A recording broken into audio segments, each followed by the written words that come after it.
Okay guys, another unboxing video for today. Meron tayong item sa dumating. Ito siya.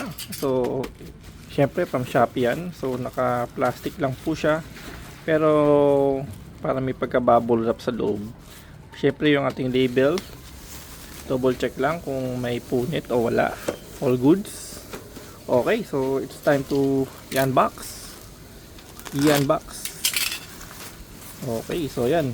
Meron siyang plastic sa loob pa rin. Ito pala yung bubble wrap na nafe-feel natin sa kanya, no? Ayan. Okay, and then natin din Okay, so anong meron dito? Ayun, kitang-kita na guys yung ating visual camera, angle cloud Wi-Fi camera. Powerful AI. Yan ang sabi sa kanya, AI. Okay, so alagay pa, meron siyang ano pa dito ng fragile, ano? Okay, so ayan. At yung kasamang cord, ito. Actually wala siyang sariling ano, no? Sarili siyang supot para sa ano.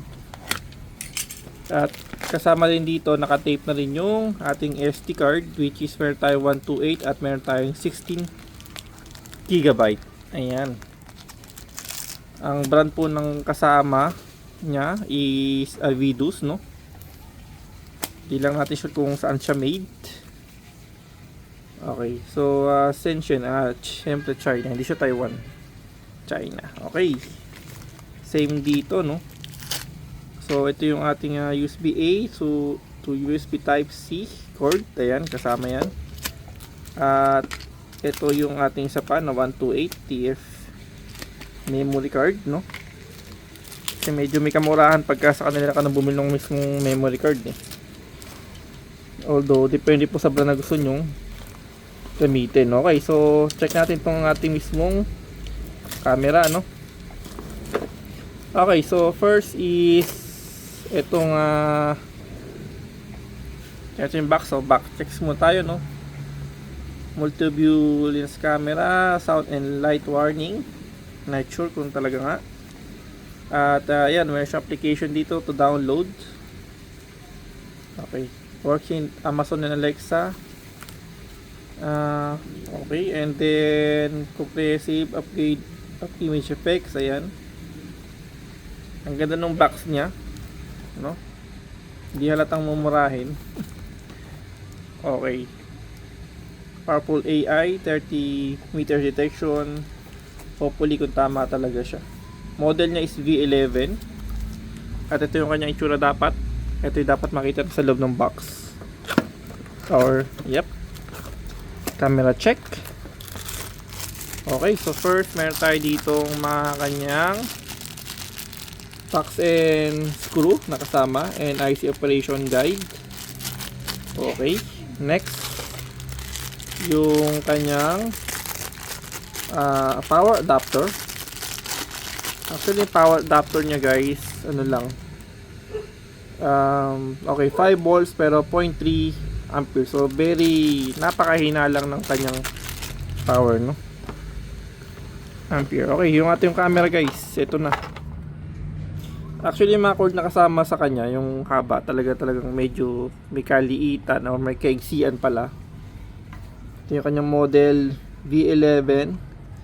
Magaan lang siya, no? Para siyang laruan. And then yung kanyang antena, yan, plastic siya guys. Medyo may kalutungan yung plastic niya, no? Tapos yung kanyang sa ilalim, ito, meron siyang reset and TF card, yung lagay ng card niya. Mga waterproof naman siya pang outdoor. And then yung kanyang LED. Tapos yung kanyang sensor andyan na. Maganda yung kanyang LED, no? And then ito yung siguro sa pang lock nung bracket niya, no? Ayan. Kaya ganyan lang po siya.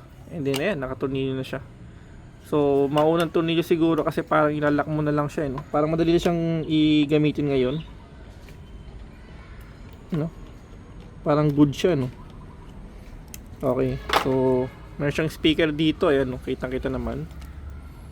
So yun, yun lang kasama halos, wala na. Okay, check na naman natin yung isa kung tama yung items na naibigay sa atin, no. Okay, tabi na muna natin to. Ito yung 16. Diyan siya. Okay, next ito naman. Ano may pinagkaiba nila sa isa? Meron siyang 30 meters. Ito parang wala. So different naman kasi yun, magkaiba talaga siya. Okay, check naman natin dito yung loob. Okay, so syempre unang bukas natin, kanyang power adapter, 0.3 lang din siya, 5 volts. So napakatipid naman, para ka nagkakarga lang ng cellphone dito. And then ayan, kanyang bolts nya, kanyang bracket again. At yung ating mismong main camera, ito na siya. So ito yung pala yung ano niya, no, yung operation guide niya, no. Okay, yan yung kanyang antena. Ganun lang din siya, para i-clamp lang, iikot mo lang, i-rotate mo lang, maglalak na siguro siya, no. So ganun din na kasi yung katulad na iba na nakasama na mismo dito. And then yung kanyang LED. Tapos yung ating camera, yan. And then yung kanyang speaker, model niya V11 din, ano. Pero V11 pero XMR7. Ito kasi isa is XMR8. So si R7 kasi single camera, while R8 is a dual, no? Isa sa taas, isa sa baba. So depende sa focus na mag-iitsura niya. Pero yun lang siya, and then yun lang kasama, wala ng anything. Anyway, syempre kailangan natin siya i-check kung gumagana siya o hindi.